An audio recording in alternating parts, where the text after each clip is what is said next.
Yolun 10. günündeyiz. 11 mi Tuğrul Bey? 11 ya. 11 mi? 11. Tamam. Karantinadayız, evde kal sloganına uyarak. Bisikletlerimize bakım yapıyoruz şu anda. Yola hazırlıyoruz. Bir gün bu kötü kara günler geçer, yola çıkarsak diye ümidimiz var. Kara günler derken evrenin sana bir lütfu aslında. İnsanların, doğanın. Doğanın temizlenip arındığı. Evet, doğa için. Etiketlerini Aynen. göndersen öyle yapayım daha iyi olur. Açamadım da ne oldu anlamadım internette. Neyse 700.000 kilometre yolculuğu başladı. Tabii başlamasıyla beraber 18 Mart'ta başladı yolculuk. Başlamasıyla beraber Garantina da başladı Türkiye'de. Yani Garantina'ya gittik. Şu an Manisa'dayız. Manisa'da sonsuz test turundayız.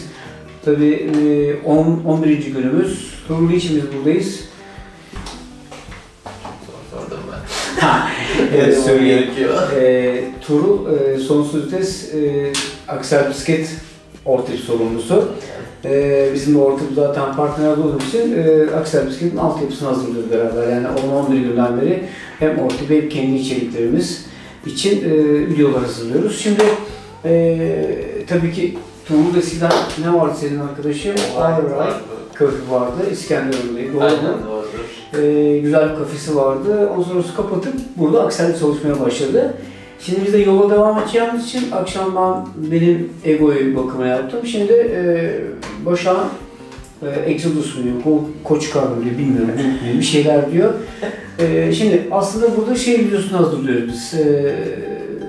Benim tekniği, Turul'un tekniği ama bu sefer teknikte Turul gözükecek. Ben de anlatacağım, o da anlatacak.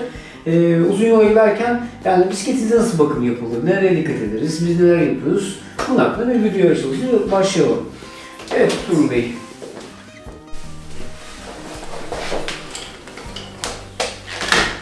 Yes. Bakım yaparken nereye dikkat ediyoruz? Bu arada ben de bildiğim kadarıyla sen de gravel yolculuk yapıyorsun. Evet. Fırsat buldukça. Bakım yaparken dikkat etmemiz gereken şeylerden biri yola çıkmadan önce bisikletimizi muhakkak detaylı bir şekilde kontrol etmek. Ön tekeri söktükten sonra muhakkak adaptör takın. Herhangi bir frene basılma durumunda yapışmaması için ve sizi uğraştırmaması için.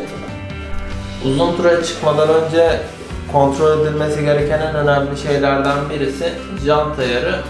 Çıkmadan önce lastik havasını kesinlikle indirip tekeri sökmeniz gerekiyor. Jantımız tubeless bir jant. Tubeless jant çemberleri lastiklere sıkı geçer. Bu yüzden de biraz zor çıkarlar. Bu şekilde bir tarafını açtırıyorsunuz.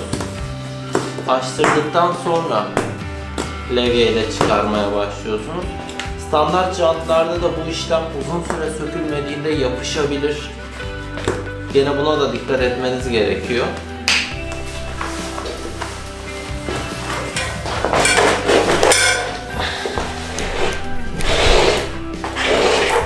Dış lastiği çıkarmadan önce iç lastiği yan taraftan alırsanız zedelenmeden daha rahat çıkarmış olursunuz lastiği. Jantımızı sehpaya taktıktan sonra çemberin temiz olması gerekiyor. Çünkü jant ayarı yaparken bu hassas bir alet. Ufak toz tanelerinden bile bizi yanıltabilir. O yüzden çemberimizi yüzeysel olarak temizleyip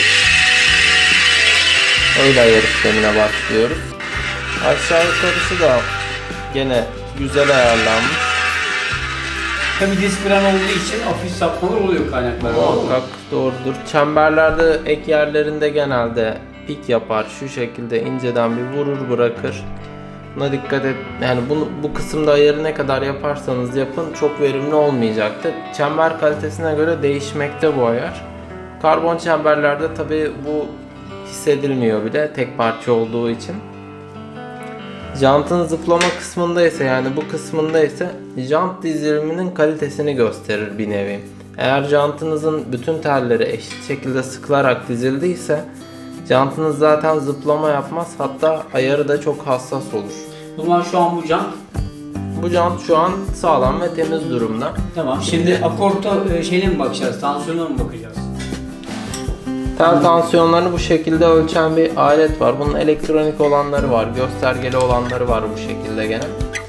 Bu şekilde ölçüyoruz. Şu an mesela 31 geliyor bir telimiz. 30,5 geliyor. 31 geliyor.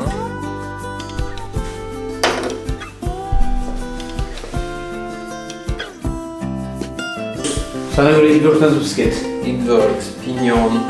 Evet, pinyon hiç görmediğin sistem. Çok farklı bir sistem. Evet. Arka tekeri söktükten sonra sanki hiçbir şey kalmıyor bisikletin üstünde. Hadi canım. Hop hakkında ne düşünüyorsun? Hop, frenleri güzel. Sonuçta dot yağı var içinde. Yüksek basınç. Yolda da problem çıkarmadığı sürece. Beni en çok şaşırtan şey diskin kalınlığı. Standart diskten 1,5 kat daha kalın. Gördüğünüz gibi. Tabii o kadar yükle frenleme yaptığınızda hem yamulmaması için hem de uzun süre dayanabilmesi için biraz kalın olması gerekiyor.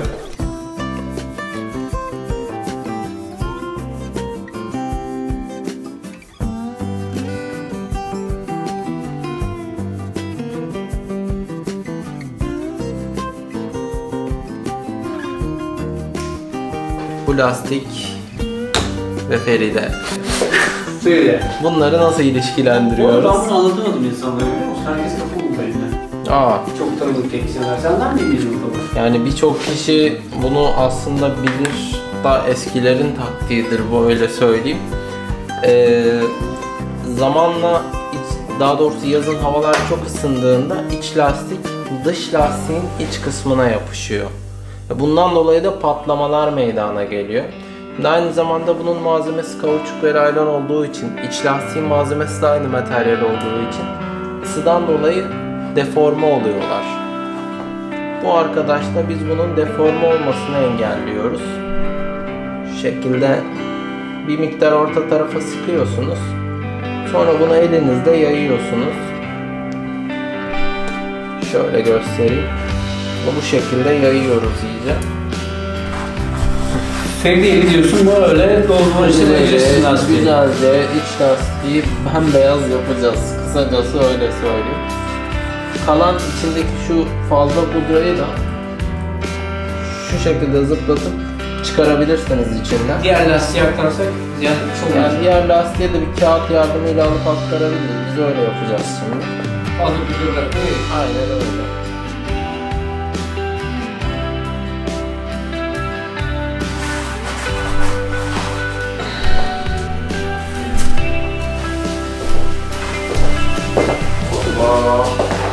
Ne yaptın?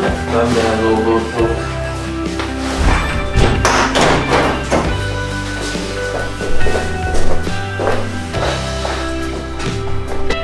Lastiği takarken de dikkat etmemiz gereken... Lastikleri söyledik, dur bir dakika, neyi söyleyeceğim? Lastik takımında dikkat etmemiz gereken şey lastiğimizin yönü. Yani ok yönü vardır muhakkak, yan tarafında yer alır. Yoksa da desene göre bakarsınız. Bazı lastiklerde ise arka taraf ve ön taraf, yani ön tarafın yönü atıyorum böyle oluyor. Arka tarafınki bu tarafa bakacak şekilde oluyor. Lastiğimizi takarken de dikkat etmemiz gereken şeylerden biri, iç lastiğimizin içine biraz hava basıp lastiği şekilli tutmak. Bu şekilde daha rahat montaj yapacağız. Montajımız daha kolay olacak. Bu şekilde öncesi bobu geçirip sonra lastiği bu şekilde oturtuyoruz yerine. Yine takarken levyeyi dikkat etmek lazım. Evet. Lastiği kesebiliriz. Lastiği hafifçe oturttuktan sonra içindeki havayı indiriyoruz ki daha rahat yerine takabilelim dış lastiği. Gene çıkarırken de küçük küçük oturttuğumuz gibi takarken de küçük küçük oturtuyoruz. Ve iç lastiği sıkıştırmamaya dikkat ediyoruz. Bu şekilde lastiğimiz oturuyor.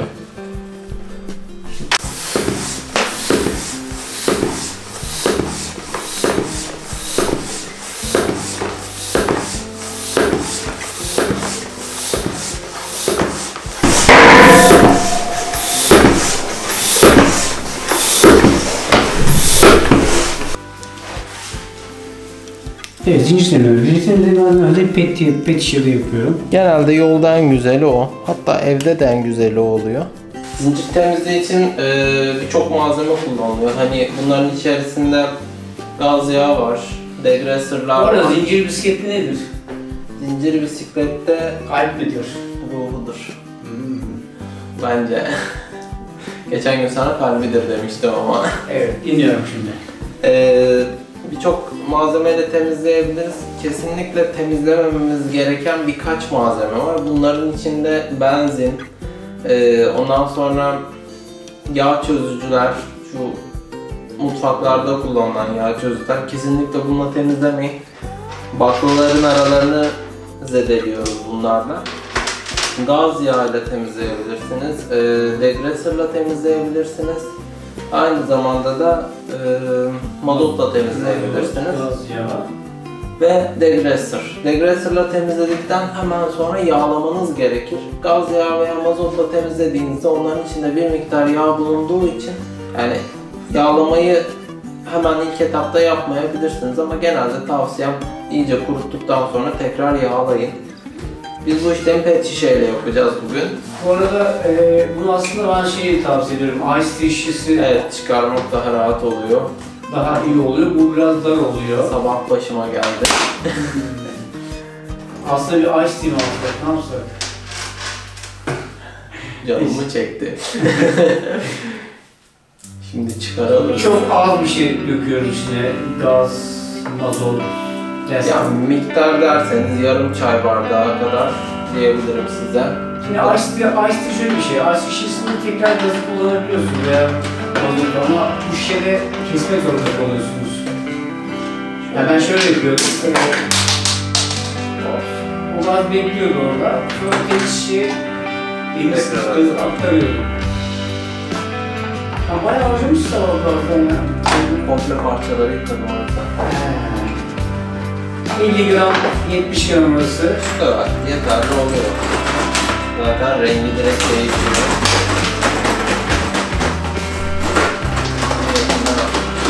Yaklaşık 1 dakika falan salladıktan sonra 5-10 dakika bekletin yani. Yani zincir içinde de halkın içinde de bir hayat var aslında. Genelde benzin olduğunu görüyoruz. Bisikletin üzerinde temizlemeyi tavsiye ediyorum. Peki çıkarttıktan sonra takarken ters havayı ne kadar durumda var eder mi? İkisi aynı istiyor. Yönlü zincirler var. Yönlü zincirlerde genelde vitesli zincirlerde yöne çok dikkat ediliyor. Ama bu ilk tip sistemlerde de yöne dikkat etmemiz gerekiyor. Bunlar da vitesli zincir. Çünkü sistemi vitesli zincir olur. Hani klasik tek vites single speed bisikletler gibi değil. O yüzden dikkat etmemiz gerekiyor yönüne. Zaten yön ibaresi de üstünde genelde oluyor birçok yerde. Özellikle 11, 12 o sistemlerde yöne muhakkak dikkat edin.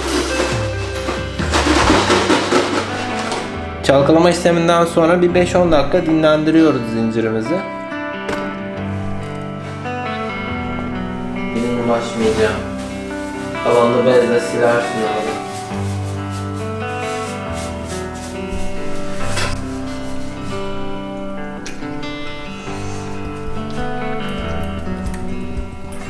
Olmadı alır getiririm ben hemen.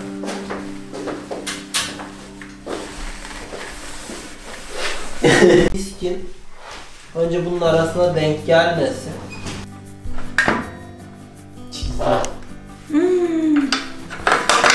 Çizdim mi nereyi? Tamam. Yani şöyle bir şey. Dokunmak için yağlaman lazım. Yağlamak için dokunman lazım.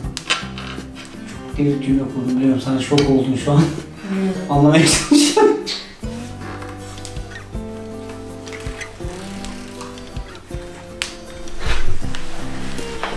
Allah Allah.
Turul Bey, şimdi bakımını yaptık da en son tabii ki vidaları kontrol etmeleri de Muhakkak yapıyoruz. muhakkak gerekli ama bunların bir tork aleti varsa Torkla kontrol etmemiz daha uygundur çünkü Evet. doğru torkta olmaları gerekiyor. Gidon boğazı, gidon bağlantısı, sele borusu, onun dışında başankileri kontrol ettin mi? Bunları da şimdi en son gözden geçirip Başak Hanım'a diyeceğiz ki güle güle kirletin. Çok teşekkür ederim. Çok Nasıl- güzel bir insan olduğunu biliyorum. Nasıl Sevgilerim Başak var. ne kadar düzgün kullanmış bisikleti? İlberk'ü. Jantlarını hiç yamulmamış. Ama biraz Oley! kirli bakmış biraz. Kirlenmiş biraz. O Bu kadar zaman- olsun. Kirlenecek. Teşekkür ediyoruz. Çok teşekkür Rica ederim. ederiz efendim. Son